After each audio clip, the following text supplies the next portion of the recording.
Good afternoon to you. Welcome to Hashtag Trending on Spectrum TV.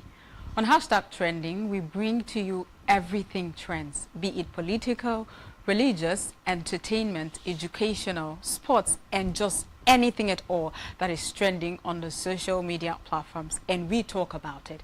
My name is Ofonono Joseph, and I am your host.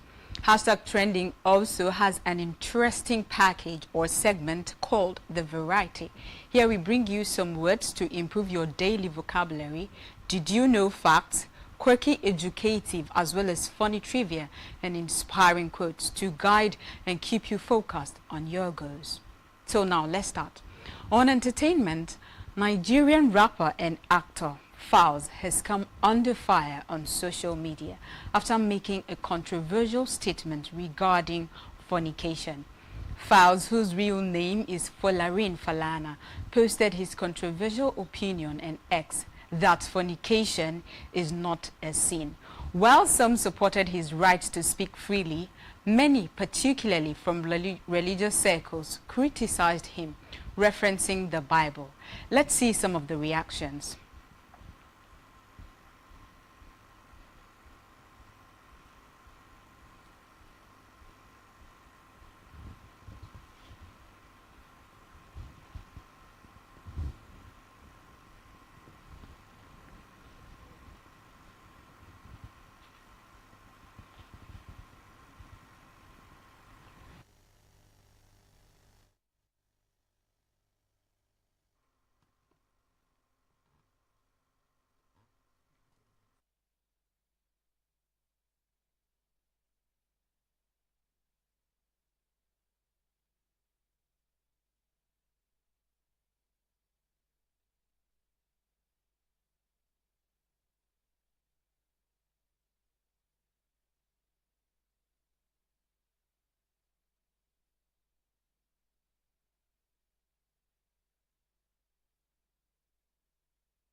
When you give up and allow sin, your weakness, to gain mastery over you, conquered and defeated by your own fleshy desires.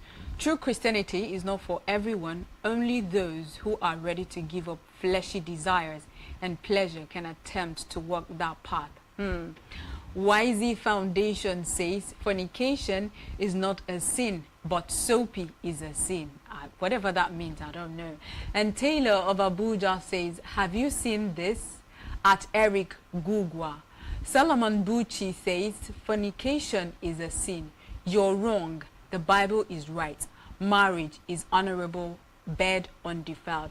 These are some of the reactions we have, and Plato's cousin is saying, yes, it is a sin, at least in the Bible.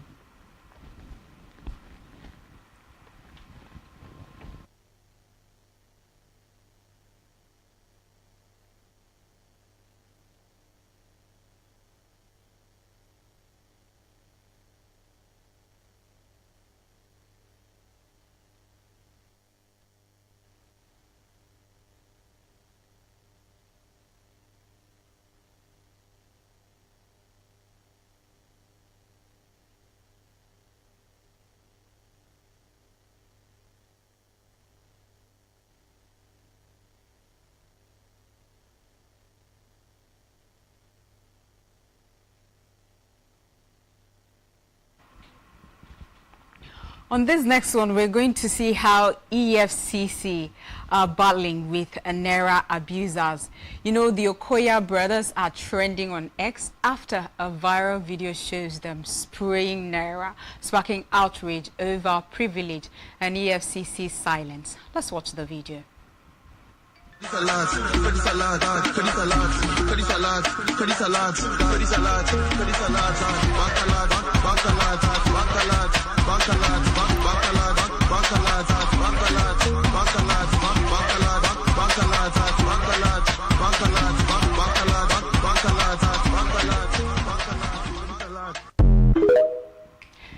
Similarly, following the Tompolo's video, EFCC succumbed and hinted Tompolo would be arrested. Recall that the Okoya brothers were not arrested because of, they're highly placed. So Twitter users found it hilarious because Tompolo is a former militant leader and a stakeholder in the Niger Delta. So Nigerians are saying if they couldn't arrest Yahaya Bello or the Okoya boys, then Tompolo is definitely above their pay grade. However, if they are serious, they should start from the Okoyas. Let's see the video of Tompolo.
Now, whenever EFCC arraigns a suspect for Naira abuse, Nigerians use the opportunity to remind them about the Okoya boys.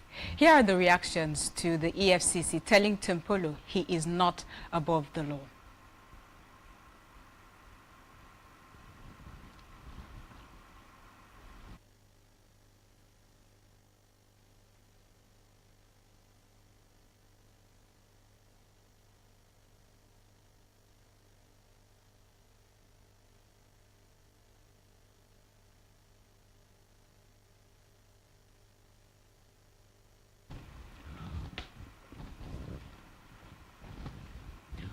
Ogenero Metav at Real Godwin says the truth is High Chief Government Ekomopolo Aka Tompolo never abused the Naira. Looking at the video carefully, he was dancing on his own and someone who loved his dance moves decided to spray him with the Naira. My question here is, why not go for the person who sprayed the Naira? The video is clear enough for the blind to see.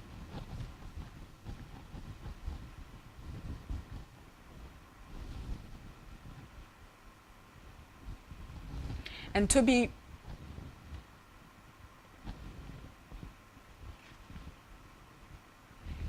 writes, stop tweeting. You didn't tweet about others first before making an arrest. Go and arrest them, then come back to update. And Osede Kam says, even saying no one is above the law before making the statement should fret. Law, it is like building momentum. These are the reactions of Nigerians concerning EFCC saying that Tompolo is not above the law.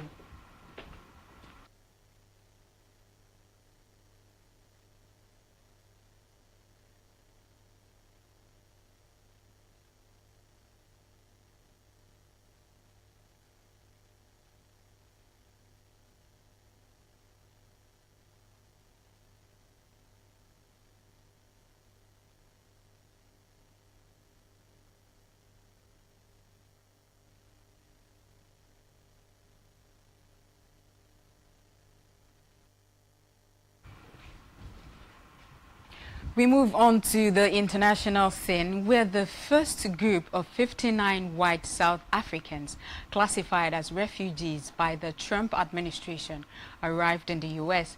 This move is part of an initiative allowing expedited resettlement for Afrikaners amidst a backdrop where general refugee admissions have been significantly curtailed. The decision has stirred debate regarding racial bias in U.S. refugee policy and the classification of the situation in South Africa as genocide. Let's take a look at the video.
Let's take a look at how people reacted to this.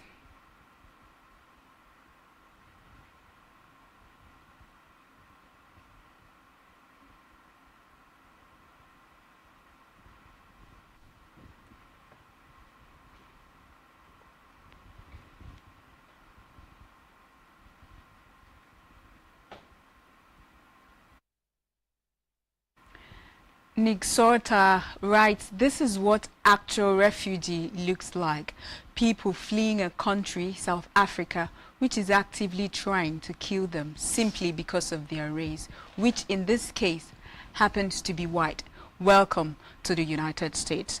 Maga Voice is writing, I am in tears. Look how patriotic these refugees are from South Africa with so many American flags. The left cannot stand this.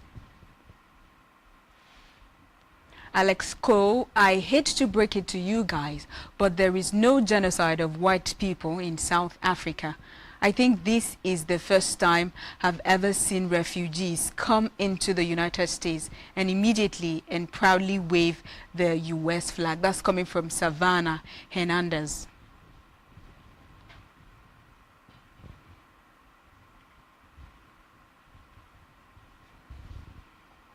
Now let's talk money because Coinbase is trending.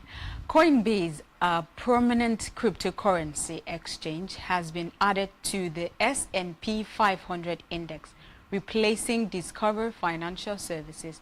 This inclusion is viewed as a significant milestone for the cryptocurrency industry, indicating mainstream acceptance and increased legitimacy of digital currencies in traditional financial markets. Celebrated by investors, employees, and crypto enthusiasts, this move underscores the sector's growth and stability. People have shown their excitement for this growth in the crypto space. So let's see what they had to say.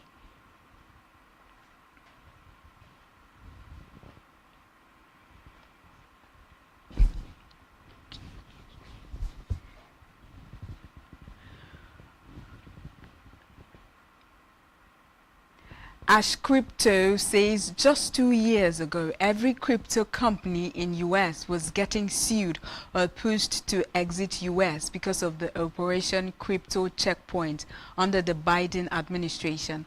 Under Trump, Coinbase is joining S&P 500 with Nvidia and Microsoft. This is called winning. Thank you, Mr. President. That's from Ash Crypto.